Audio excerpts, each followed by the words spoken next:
സമുച്ചയം ബലമായി കൈവശപ്പെടുത്തി അവർ ടൂറിസ്റ്റുകളിൽ നിന്ന് പണം പിരിച്ചുകൊണ്ടിരിക്കുകയാണ്.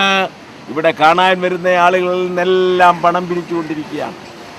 ഒരു സമാന്തര സർക്കാരായി ലീല ഗ്രൂപ്പ് പ്രവർത്തിച്ചു കൊണ്ടിരിക്കുന്നു എന്ന് ചുരുക്കം.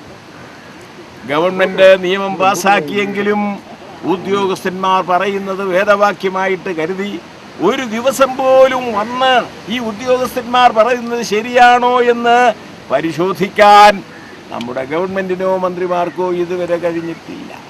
കേരള ഗവൺമെന്റിന്റെ അവകാശപ്പെട്ട സ്ഥലത്ത് അവർ കയ്യേറി എന്ന് മാത്രമല്ല, കേരള ഹൈക്കോടതിയുടെ ഉത്തരവ് പോലും തൃണസമാനമായി കരുതി ധിക്കാരത്തോടുകൂടി അവരധികാര വാഴ്ച നടത്തുന്നു എന്നതാണ് യാഥാർത്ഥ്യം. എസ്കാർ മുഹമ്മദ് കയ്യേറിയപ്പോൾ ചോദ്യം ചെയ്യാതിരുന്നത് കണ്ട് മുത്തൂറ്റുകാർ കയ്യേറി. ചിട്ടിക്കാർ ചിട്ടി നടത്തുന്നതിനേക്കാൾ ലാഭമാണ് ടൂറിസം എന്ന് കണ്ട് അവർ കയറി 10-15 ഏക്കർ കയ്യേറിയെടുത്തു. അതിന്റെ നിർദ്ദേശം മാണിയും മക്കളും വീണ്ടും കയ്യേറി. മതികെട്ടാരിൽ നിന്ന് കടന്നിട്ട് എവിടെ വന്നു? കോവളത്തു വന്നു. ഇത് നിയന്ത്രിക്കാൻ ഈ ഗവൺമെന്റ് കഴിഞ്ഞിട്ടുണ്ടോ? കഴിഞ്ഞിട്ടുണ്ട്. മുത്തൂറ്റുകാർ കയ്യേറി റോഡില്ലായ്മ ചെയ്തപ്പോൾ പൊതുജനങ്ങൾ പരാതിപ്പെട്ടു. സ്ഥലം സന്ദർശിക്കാൻ ഞാൻ പോയി. അവിടെ ചെന്നപ്പോൾ നാട്ടുകാരെല്ലാം എന്നോട് പറഞ്ഞു, സാറേ സഖാവേ, ഞങ്ങൾക്ക് ഇനി നടക്കാൻ റോഡില്ല, കടലിൽ കൂടെ നടക്കാൻ ഒക്കുമോ? ഞങ്ങൾക്ക് റോഡ് വേണം. കഴിയുന്നത് വരെ ഞാൻ അവിടെ ഇരുന്നു. 6 മണി വരെ ഒട്ടേറെ നിവേദനങ്ങളും ആക്ഷേപങ്ങളും കേട്ടു. തിരിച്ച് ഞാൻ വീട്ടിൽ വന്നപ്പോൾ രാവിലെ മുഖ്യമന്ത്രി ഫോൺ ചെയ്തു.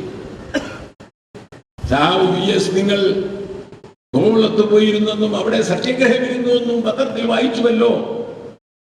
ഞാൻ പറഞ്ഞു, ഞാൻ അവിടെ പോയത് ശരി. നാട്ടുകാരുടെ കസേര തന്നു. 11 മണി മുതൽ 7 മണി വരെ അവിടെ ഇരുന്നു. ഫലത്തിൽ അതൊരു സത്യാഗ്രഹമാണ്. എന്നാൽ ഞാൻ സത്യാഗ്രഹം ഇരുന്നില്ല.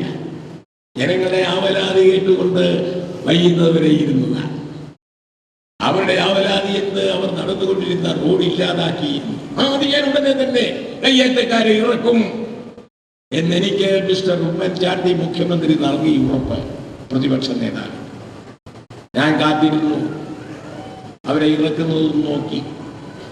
പിന്നെയാണ് ഞാൻ അന്വേഷിച്ചപ്പോൾ മനസ്സിലായത് മുത്തൂറ്റുകാരുടെ വീട്ടിലേക്കാണ് ഉമ്മൻചാണ്ടിയുടെ മോളെ അയച്ചിരിക്കുന്നത്.